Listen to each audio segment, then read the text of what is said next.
Nonetheless, rebel fire was heavy throughout May and into June. The airborne soldiers moved swiftly and expertly to knock out snipers. The 82nd was under strict orders not to take the offensive, since negotiations with the rebels were underway. Discipline remained firm despite harassing rebel fire that wounded many civilians, innocent bystanders who were swiftly evacuated to field hospitals where they received the same care given to the wounded paratroopers. The 82nd's task was eased considerably when troop contingents arrived from Latin American countries who were members of the Organization of American States. An inter-American Jeep patrol toured the city until peace negotiations were successfully concluded on the 31st of August. Then the 82nd was promptly redeployed home. Back at Fort Bragg, the 82nd picked up where it had left off. More airborne training and maneuvers to keep the division's skill in airdrops razor sharp, and to make sure its air landing capabilities were up to the minute. In realistic battle exercises, they worked out with the Sheridan, an armored reconnaissance airborne assault vehicle. It's a formidable addition to the 82nd's firepower. It can be air-dropped as well as air-landed to support initial waves of paratroopers with heavy firepower.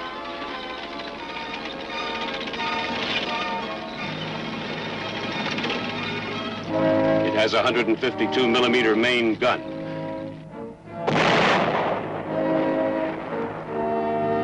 And a guided missile, the shillelagh.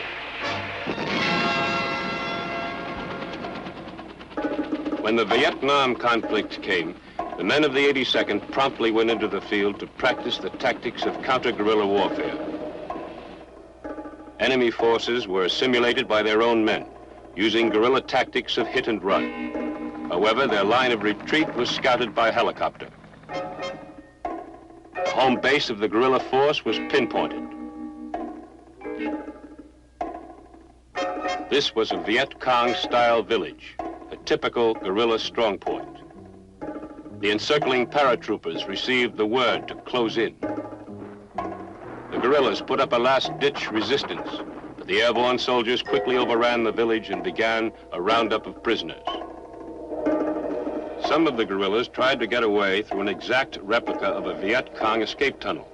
Even though the mock battle had been won, the note of battlefield realism remained, as hiding places and booby traps were cleared. Rugged field training under realistic conditions, the 82nd's formula for being always combat ready.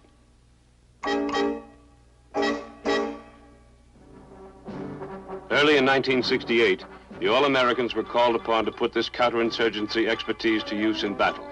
The 3rd Brigade was sent to South Vietnam during the communist Tet Offensive. General Creighton W. Abrams was there to greet them when they arrived. The 3rd Brigade troopers moved to the highlands and set up their base camp. They dug in. They might move, but they weren't about to be moved.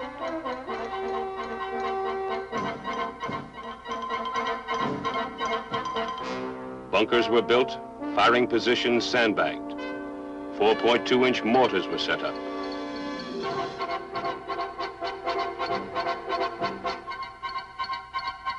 Automatic weapons were cleaned and checked. With swift, smooth professionalism, the All-Americans built a defense perimeter to secure their base camp. Then its attack force was ordered, along with the troopers of the 101st Airborne, to move toward the ancient city of Hue. Enemy forces were trying to support communist troops holed up in the city.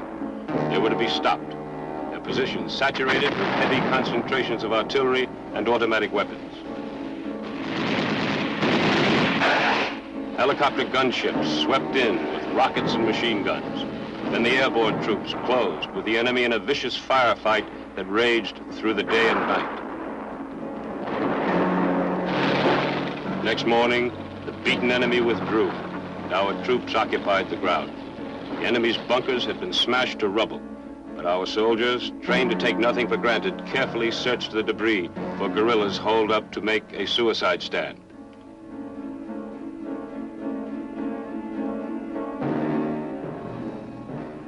the Viet Cong really were gone, except for those who had been killed or captured.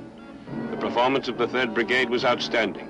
It remained in Vietnam as an independent unit until late 1969.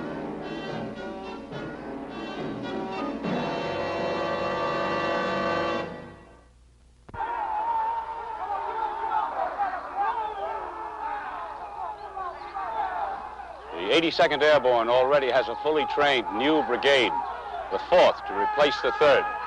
They continue to train tirelessly to raise their high state of combat readiness a notch higher.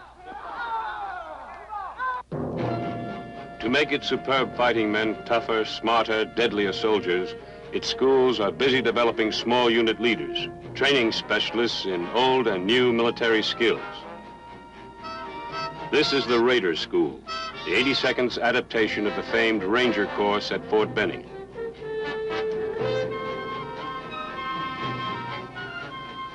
Its carefully chosen students are taught how to live off the land, to endure hardship and fatigue, thirst and hunger.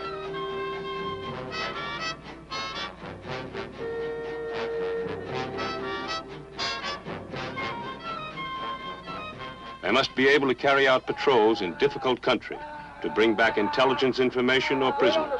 So they are taught to overcome any kind of natural obstacle. Report.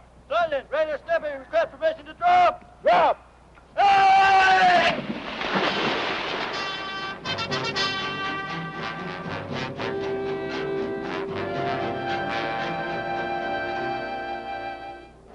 Raider training also means they must learn to handle a wide variety of demolitions, expertly, safely, effectively.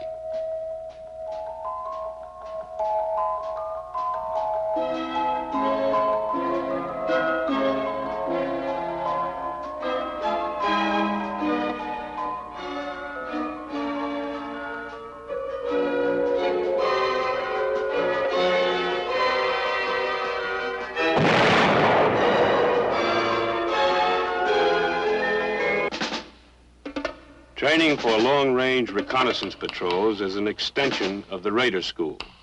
Here, students get even more intensive training in how to operate undetected deep in enemy territory, to remain there for days, even weeks, to gather intelligence about the enemy and bring it back.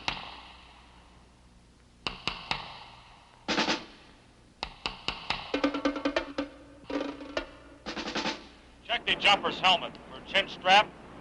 Then you move down to the canopy release assemblies. Check it to be sure it is secure, and then cover it. In the Advanced Airborne School, a group learns how to function in the role of jump master. The instructor is teaching them how to conduct a safety check of paratroopers' jump equipment. Safety fork is inserted. Then you move around to the jumper's right to the waistband. Follow the waistband around behind the reserve parachute. Follow it all the way around to the quick release. Then move to the reserve parachute. The safety of the men under his command is a jump master's paramount concern. Obviously, it is a matter of life or death that all hooks, straps, and lines are properly in place. This concern for every detail of safety carries over to the interior of the jump aircraft. The instructor shows how the jump master must check out everything, every inch of the anchor line cable. The fire extinguisher, it has to be there, filled and up to pressure. From end to end of the big troop compartment, the jump master's job is to make sure, personally, right down to the jump lights by the door.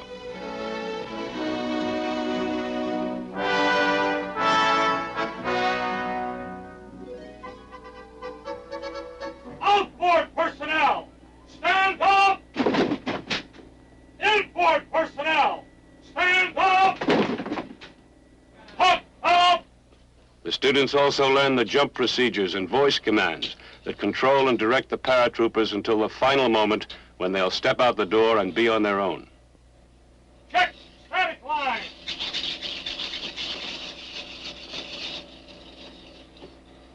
Check equipment.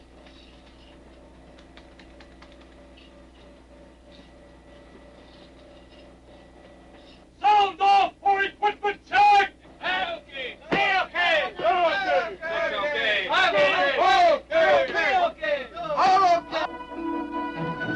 In the Advanced Airborne School, students also study air movement operation, terms of equipment. The 82nd trains its own specialists in the techniques of loading and securing cargo for air landing operations.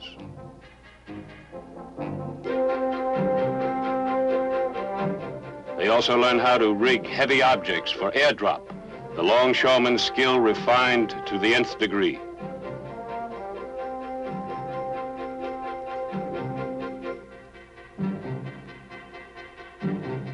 In the supply and maintenance school, student officers learn how to calculate supply requirements for different size units and how to systematically inspect fighting equipment to make sure it's always ready to go.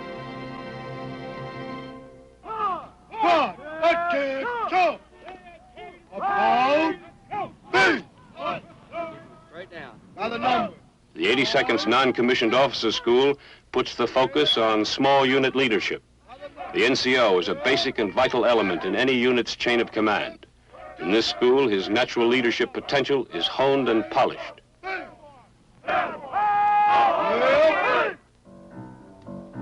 In the 82nd Airborne, the competitive spirit is encouraged by an intensive sports program.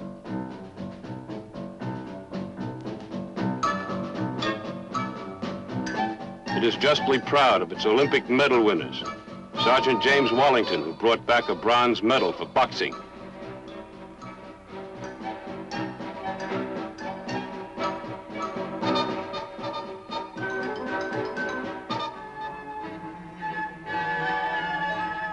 Sergeant Wallington is equally skilled in his job as a member of the division's highly effective and fully air-portable communications network.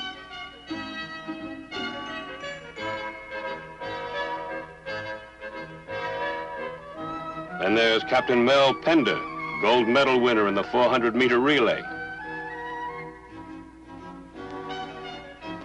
Captain Pender's main interest, however, remains his professional mission as an officer of the 82nd.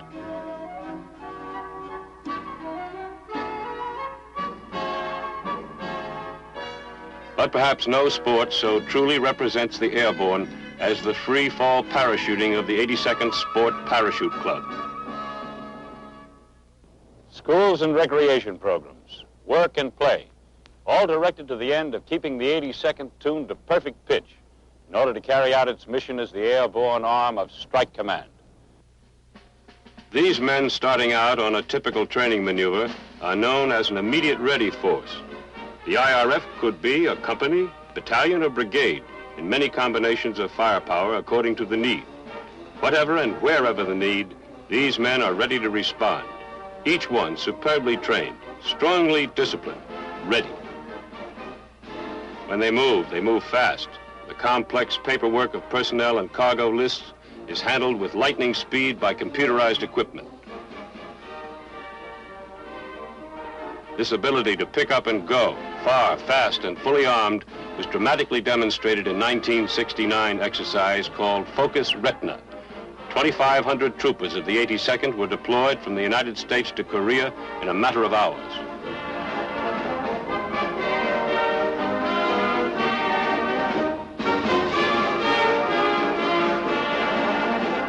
The entire exercise took only 5 days and involved more than 7,000 troops of the United States and South Korea.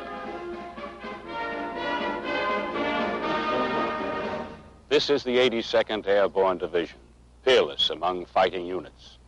Its history is long and famous, crowded with great battles and inspiring deeds of valor. But its story is far from over. You will surely hear from it again when a call comes to defend this country's freedom. The division will always be in the forefront of battle, and beyond all doubt will prove again, over and over if necessary, that in fighting skill, courage, and devotion to duty, the men of the 82nd are indomitable. They are all American, all the way. Still all the guns of the foe are still, airborne from such a blue. We're coming through, take your jump, take your pump.